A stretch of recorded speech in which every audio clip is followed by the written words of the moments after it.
Նիկոն Ասլանյանի հետ, պարոն Ասլանյան, մի քանի սցենարով է իշխանությունը քաղաքական պրոցեսների մեկնարկը տվել, մի կողմից նախընտրական, հետընտրական իրողություններն են, մյուս կողմից բռնոցիները եւ նաեւ տարբեր գործեր, հերթական գործի մասին այսօր տեղեկացանք ձեզ առնչվող մեկի մասին նախորդ շաբաթ էինք նույնն է, ուղղակի այսօր չգիտեմ ինչի համար, այսօր գցելու այդ համադու ձայնով ինչ որ փոխանակ այդ ձայնը հաղթանակների բանի ժամանակ օգտագործեն, տենց շինց ու մեղադրանքների ժամանակ են օգտագործում ու ասենք այն ձևի տերմիններով, որ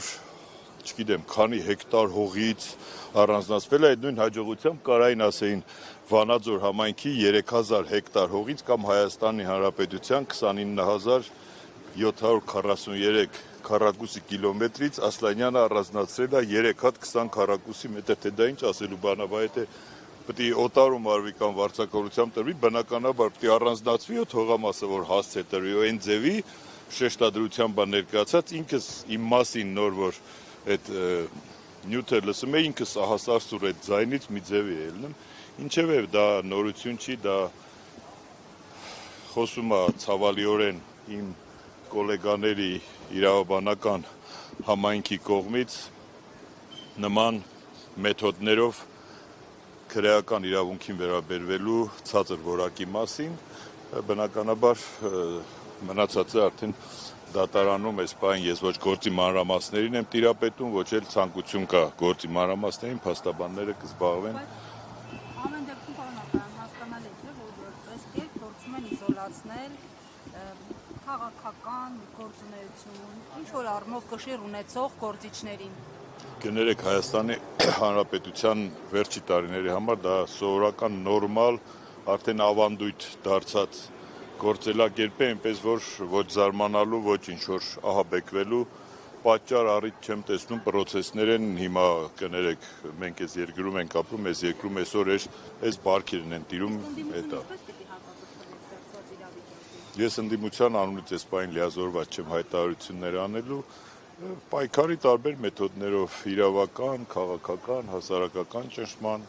Ինչ եք մտածում, ինչ կորոշի կենտրոնական ընտրական հանձնաժողովը, հաշվի առնելով, որ Վահագն Նարեկ Կարապետյանի, հաշվի առնելով, որ Վահագն Հովհաննիսյանն ասաց, որ օգոստոսի 2-ից նոր պատգամավորական մանդատ ուժի մեջ է մտնում, հիմա իրենք իրավասու են։ Որպես իրավաբան իմ սուբյեկտիվ գնահատմամբ կենտրոնական ընտրական հանձնաժողովը այս պահին նման լիազորություն չունի, մանդատների տրման մասին որոշումից արձանագրությունից հետո դա արդեն ապագա ազգային ժողովի որոշելիքն է եւ դատախազության որոշելիքը դիմելու թե չդիմելու։ Կենտրոնական ընտրական հանձնաժողովը միջև մանդատների տալը այդ որոշումը այդ մասով կարծում եմ իր լիազորությունները ավարտված պիտի համարվեն։ Հիմա կարծում եք Նարեկ Կարապետյանի դեմ ներկայացված միջնորդությունը կհաստատի ԿԸՀ-ն։ Ես կարծում եմ, որ ԿԸՀ-ն այս պահին Նարեկ Կարապետյանի նկատմամբ մուտքագրված միջնորդությունը քննելու եւ որոշում կայացնելու լիազորություն չունի։ Ասլանյան,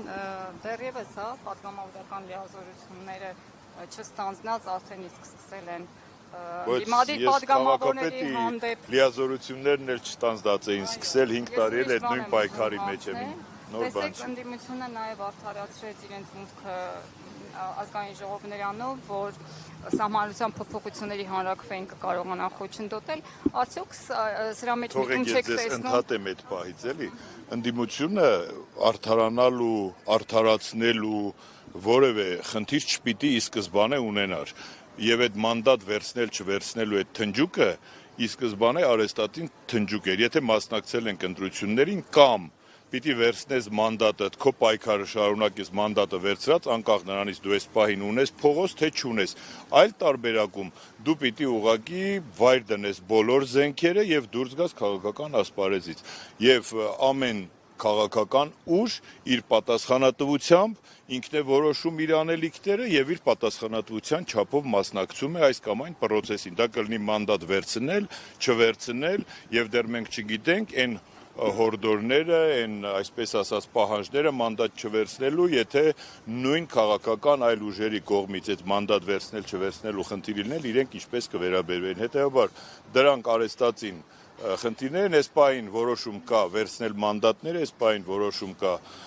առաջ գնալու եւ կտեսնենք մեր ստանձնած պարտավորությունների չափով որս ինչ կարողանանք անել։